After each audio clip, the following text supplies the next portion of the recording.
உதவி செய்ய யாரும் இல்லாத பொழுதுதானே ஏசப்பா உங்ககிட்ட வந்தார். ஆனால் இன்னைக்கு 4 பேர் உங்களை சுற்றி நீங்கள் நல்ல நிலைமை ஆனதுக்கு அப்புறம் தானே இவங்க வந்து ஒட்டுனாங்க உங்க கூட. ஆனால் அவங்களுக்காக மறுபடியும் இயேசுவை மறுதலித்து பின்வாங்கி போயிட்டீங்களே. அல்லேலூயா. ஏசப்பா தாங்க கடைசி வரையும் கூட வருவார். ஆமென். யோசிச்சு பாருங்க, அவன் கேயாசினுடைய இருதயம் அந்த வஸ்திரங்களுக்கு பின்னாடி போச்சுங்க. நாகமானுக்கு இருந்த குஷ்டம் அவனுக்கு வந்தது. என்னை அதிர்ச்சி ஆக்கின ஒரு விஷயம் என்ன தெரியுமாங்க, அவனுக்கு அந்த குஷ்டம் வந்தது ஓகே, அவன் முழு குடும்பத்துக்கே வந்துச்சுங்க. என்னை அதிர்ச்சி ஆக்கிட்டான். ஆண்டவர்கிட்ட கேட்டேன், ஏன்பா? ஜாக்கிரதை ஜாக்கிரதை, கர்த்தர் உங்ககிட்ட தான் பேசுறார்.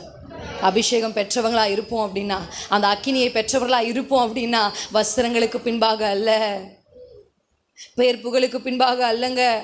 பணம் காசுக்காக நான் எப்போ இயேசுவை மறுதலிக்க மாட்டேன், மறுதலிக்கவே மாட்டேன்.